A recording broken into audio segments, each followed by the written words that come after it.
The wooden chair shrieked under the crushing load of the man who had once been England's most imposing monarch.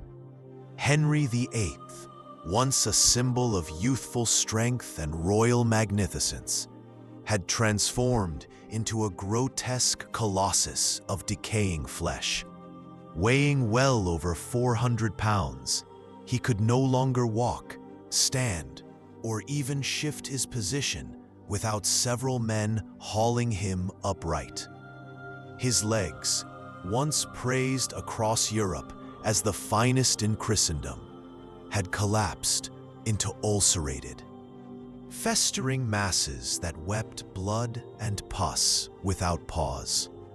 The stench drifting from those wounds was so overpowering that courtiers hid behind perfumed cloths whenever duty forced them near him. This was not simply the aging of a king. It was the catastrophic aftermath of almost 40 years of unchecked indulgence.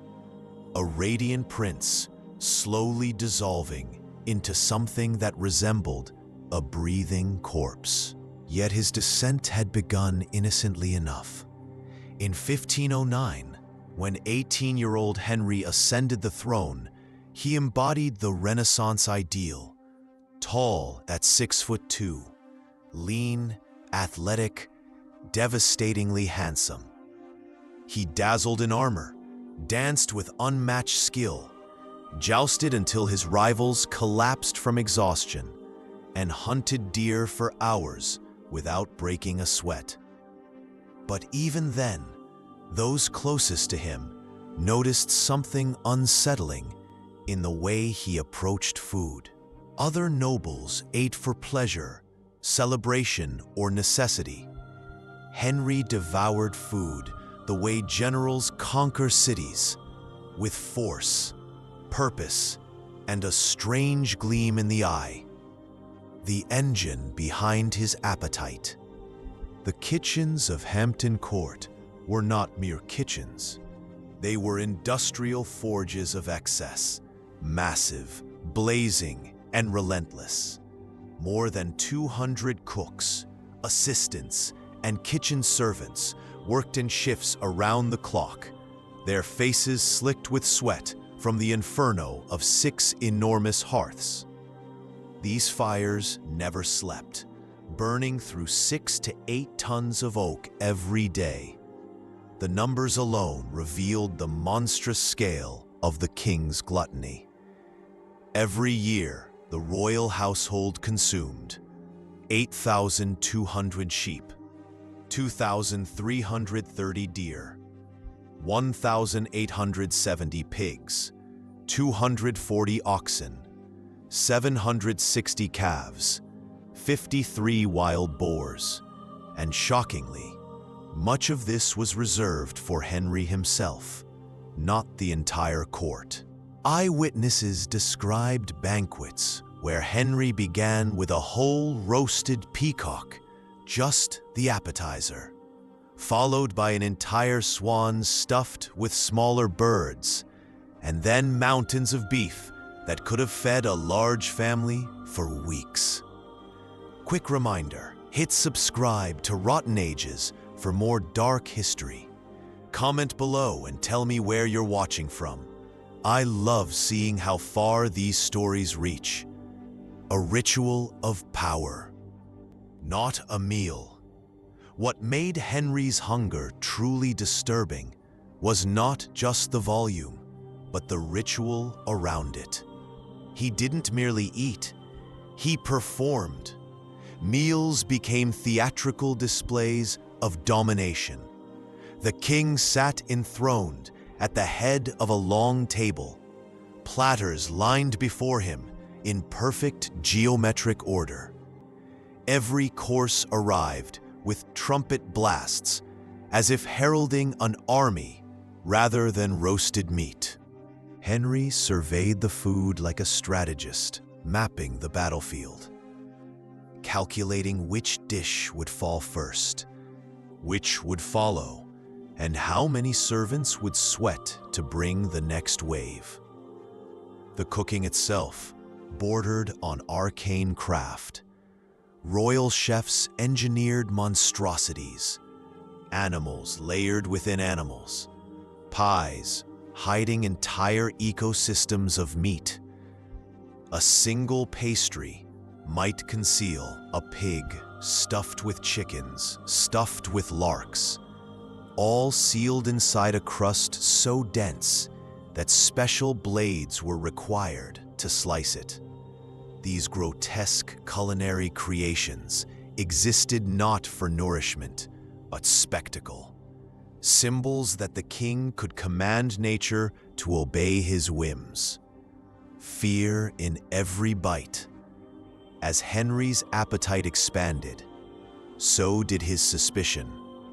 He became convinced enemies were plotting to poison him through the very food he worshipped. Thus began a labyrinth of paranoid security. Every dish passed through multiple tasters who were watched for signs of agony. Food was prepared behind locked doors. Meals traveled in sealed containers. Plates were dusted with alchemical powders meant to reveal toxins. Eating became a ritual of fear. Death, he believed, might be hiding in any bite. This paranoia bled into his moods. Courtiers noted that Henry's temper rose and fell with the timing of his meals. If food arrived late, he erupted with volcanic rage. When full, he became briefly euphoric, laughing, promising, boasting, before slipping back into brooding silence. Food had become his drug, soothing him, ruling him, and slowly destroying him. A court bent around hunger. By his early 30s, Henry's once magnificent body began rebelling. His athletic frame expanded disastrously, but instead of slowing down, Henry interpreted his newfound size as a symbol of royal power. He ordered wider doorways, reinforced furniture, stronger horses, tailors to constantly loosen and enlarge his clothing, which now resembled tents. Then came the illnesses, what modern doctors would label type 2 diabetes. But to Tudor physicians, it appeared as a thirst that couldn't be quenched, hunger that never eased, gallons of ale and wine consumed daily, urine so sweet it attracted swarms of flies. Sleep became dangerous. Lying flat risked suffocation. His doctors built elaborate pillow systems to prop him upright each night. And then the greatest torment, his legs. Once his pride, they became his punishment. Ulcers erupted across his calves and shins, refusing to heal. They rotted, stank, oozed, and drove attendants from the room. Doctors burned, cut, drained, bled, and poulticed, but the corruption inside him spread faster than they could treat it. Possession by hunger. By his 40s, Henry's gluttony no longer resembled simple indulgence. It became something darker: possession. Royal staff recorded uncontrollable cravings, violent outbursts when food was delayed, a hunger that surpassed human limits. The royal kitchens became a vision of hell. The heat was so fierce that cooks fainted and had to be dragged from their posts. Fat and blood slicked the floors. Smoke choked the air. Workers developed lung diseases and burns. All of it existed to feed one man. Every dawn began with a feast that could have sustained an entire village. Entire roasted birds, slabs of beef, meat pies, towering stacks of bread. A few hours later came second breakfast, then lunch, then afternoon feasting, then dinner. His consumption no longer resembled a habit. It was a violation of natural law. But still, the hunger ruled him, a mind breaking alongside the body. Henry began hiding food in his chambers. Servants later found rotting meat under his bed and inside furniture.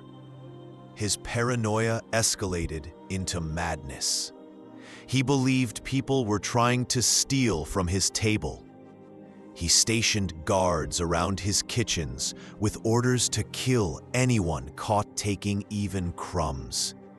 He counted platters himself, and if anything seemed missing, even by mistake, he exploded in fury. One servant caught eating scraps was executed. The king declared that the theft of royal food was equal to treason, a throne reinforced for a dying king. As his size swelled, feeding him became an engineering problem. Carpenters built special rolling chairs with reinforced frames and hidden wheels. Teams of servants pushed them from room to room, the wood groaning under the burden. These thrones became symbols of royal power and the prisons of a king no longer able to stand. By his late 40s, Henry weighed around 400 pounds, one of the most obese rulers in recorded history. His face ballooned until his eyes seemed buried in flesh. His neck vanished, making it appear as though his head merged into his torso. His once commanding voice became a raspy, struggling wheeze. His ulcers were now fist-sized, exposing bone. The smell that drifted from him was so unbearable that courtiers requested distant assignments just to escape being near him. His chambers were fitted with ropes, pulleys, ramps, and widened doorways. Every movement required multiple attendants. Relieving himself, dressing, breathing, each required assistance. The king, who once raced horses, now struggled to remain awake. Henry's meals, once grand social displays, had turned into scenes of horror that courtiers endured only out of duty. What used to be feasts became grotesque spectacles, obligations marked by dread, not celebration. Henry devoured his food with a ferocity that frightened those around him. He tore meat apart using his hands, gobbled mouthfuls while wine dripped from his lips, and breathed so heavily between bites that it sounded like the growl of a dying animal. The echoes of chewing, gulping, slurping, and gasping filled the great halls, creating an atmosphere so nauseating that foreign dignitaries returned home shaken. The Venetian ambassador wrote that the king ate enough for 3 strong men and drank to match. A French envoy described luncheons so obscene in scale they bordered on madness. These accounts, preserved in diplomatic archives, offer a chilling record of a sovereign spiraling out of control while the world watched in disbelief. Doctors in chains. The king's physicians were sworn to protect his health, but they were powerless against his rage. They knew his habits were killing him, yet any suggestion of restraint was met with threats or worse. When one physician dared to recommend lighter meals, Henry dismissed him with fury. When his personal doctor, William Butts, repeated the advice, Henry had him executed. Several doctors fled the court entirely, unwilling to witness the king's suicide by appetite. A marriage bed made of fear. Henry's marriages suffered under his monstrous transformation. His bulk made intimacy nearly impossible. His obsession with food left no room for affection. Anne of Cleves fainted when she first saw him, expecting the gallant prince she had been promised, and instead confronting a swollen, rotting giant. Catherine Howard, young, terrified, reportedly cried at their wedding feast as she watched her husband devour dish after dish like a man possessed. The cost of feeding Henry's appetites crippled the nation. Royal kitchens consumed nearly a quarter of England's entire revenue. Forests disappeared to fuel the fires. Livestock shortages swept across the countryside. Farmers were forced to hand over animals as tribute, leaving their families hungry. Chroniclers noted the brutal irony. While the king gorged himself into oblivion, his people starved quietly across the land. Menus written like war plans. As his health crumbled, Henry's feasts became even more ritualized. Each day he spent hours dictating elaborate menus, strategic documents that read like battle plans. These lists still exist today, endless columns of calves, swans, pies, pheasants, peacocks, puddings, and beef. Food was no longer a pleasure. It was his weapon against mortality. Sleep brought no comfort. Lying flat risked suffocation, so he slept sitting upright, often nodding off mid-meal with his face collapsing into smeared platters. Servants stood helpless as the king snored, choked, awakened in panic, and demanded more food. Night after night, these scenes unfolded like tragic theater. 1546, a colossus rotting alive. By 1546, Henry VIII had become a monstrous parody of his younger self. His body resembled a collapsing monument, bloated, infected, and failing. The floors of Hampton Court needed reinforcement to bear his weight. The king, who had once danced until dawn, could barely keep conscious through a single dinner. His leg ulcers had grown cavernous, some exposing bone. Physicians called them pits of corruption, leaking constantly with foul-smelling fluid. Servants often vomited while changing his bandages. Yet none of this curbed his hunger. He continued to gorge himself relentlessly, unmoved by the horror of his condition. Moderation is treason. His refusal to acknowledge his decline bordered on madness. Doctors tried to save him with gentler foods, soft broths, vegetables, reduced portions. Henry exploded with rage. He declared that even suggesting moderation was treasonous. Restraint, he insisted, was an insult to a king chosen by God. Eating without end. By this point, the logistics of feeding Henry were absurd. He could barely move, yet he consumed entire birds, huge cuts of beef, multiple pies, piles of bread, jugs of ale and wine. Breakfast alone could feed a household.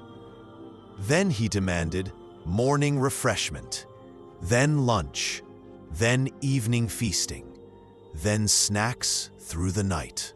Eating no longer followed the rhythm of human life.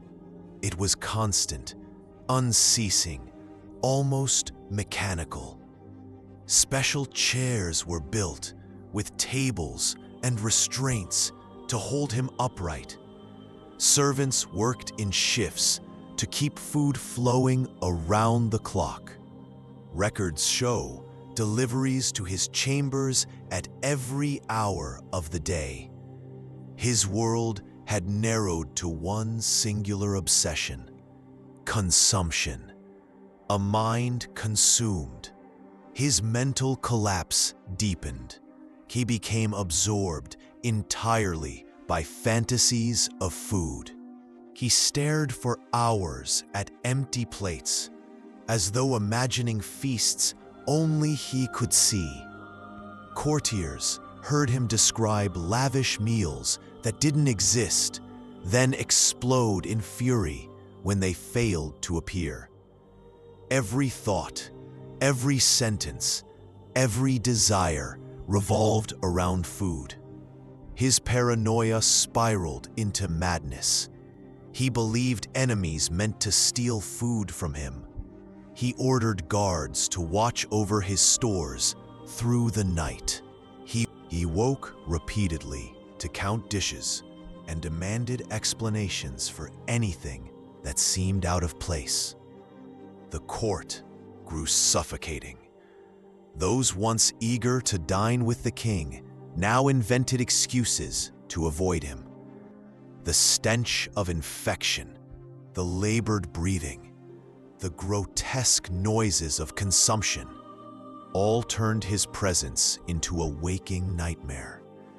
Catherine Parr's silent terror.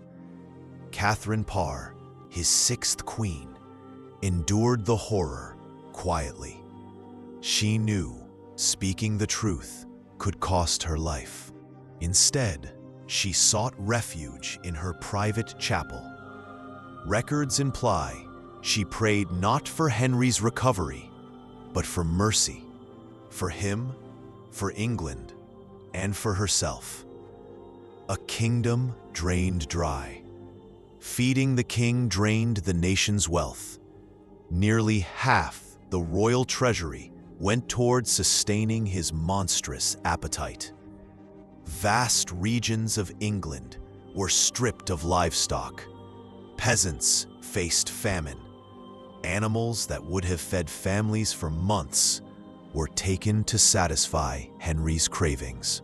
By early 1547, his body began to fail entirely, a catalogue of collapse.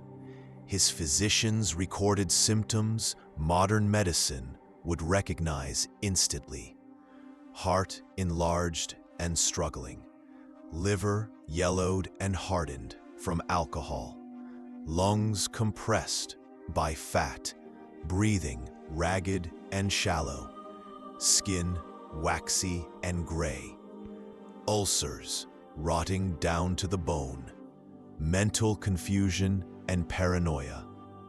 He often fell asleep during meals, his head dropping into plates, waking only when he choked. He no longer commanded an empire. He barely commanded his own body. Servants hauled him upright with ropes. They washed his infected limbs. They brought endless trays of food. Nothing could stop the decay. The odor in his chambers became legendary. So foul, it soaked into clothing and walls. Even loyal attendants begged for distant postings. The hunger of a dying king. Yet through all this, the king's appetite remained merciless. He ate as though trying to prove that he still ruled something, if not England, then at least his banquet table. Every bite was a final act of defiance against death. Henry's health collapsed piece by piece. His legs, now little more than rotting pillars, left streaks of pus on palace floors. His skin turned yellow and wax-like. His eyes sank into swollen folds of flesh. His heart beat erratically. his breath rasping through a throat nearly buried beneath layers of fat. By January 1547, the court could no longer deny the truth. England's once mighty monarch was dying. His breath rattled like wind through a broken chimney. His pulse faltered and raced unpredictably. His body had become a ruin, every organ failing, every limb diseased. And through all of this, the hunger persisted. Witnesses claimed his final coherent words were a request for roasted meat. Even death, it seemed, could not extinguish the appetite that had ruled his life. A grotesque end. When Henry VIII finally died, it was not the glorious passing of a king, but the collapse of a body that had long fought against nature. 8 men were needed to lift his coffin. Extra supports were built beneath it, as though even the wood feared his weight. During the funeral procession, something happened that horrified the witnesses. The coffin burst. Gases from decomposition built up inside and ruptured the wood, spilling putrid fluids across the church floor. Some fainted, others crossed themselves. Many whispered that God himself had delivered judgment. The secret autopsy. Royal physicians conducted a covert post-mortem. Their hidden notes describe a body ravaged beyond recognition. His heart was nearly twice its normal size, choked with fat. His liver was hard, spotted, and diseased. His intestines were bloated with decay. His stomach had stretched grotesquely large. His legs were eaten through by infection, down to exposed bone. Pockets of pus filled his limbs and torso. Inside his stomach, they found the remains of his final meal: roasted fowl, beef, bread, and wine, still undigested. Even in death, he proved the truth of his downfall. He had devoured himself. The court's uneasy relief when Henry's body was finally sealed away. The palace felt different, as if a foul pressure had been lifted from the walls themselves. Servants whispered that the air felt lighter. No more stench of rotting flesh. No more thunderous tantrums. No more terror of being noticed at the wrong moment. Yet relief mingled with fear. Henry's death left England unstable. No one dared publicly acknowledge the king's monstrous condition. His physicians were ordered into silence, their notes locked in archives.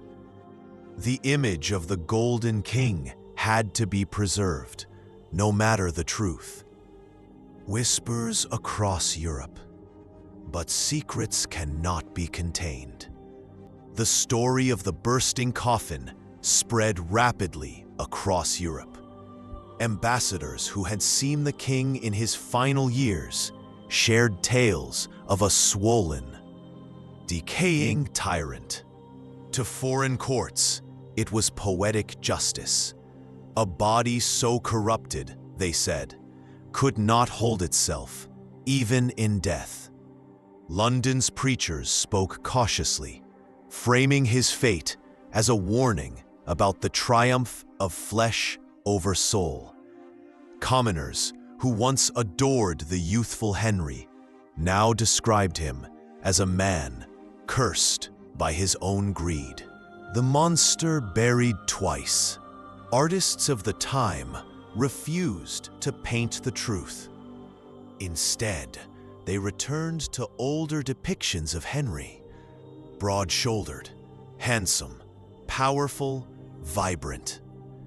The grotesque reality of his final years was hidden, buried physically beneath stone and symbolically beneath propaganda.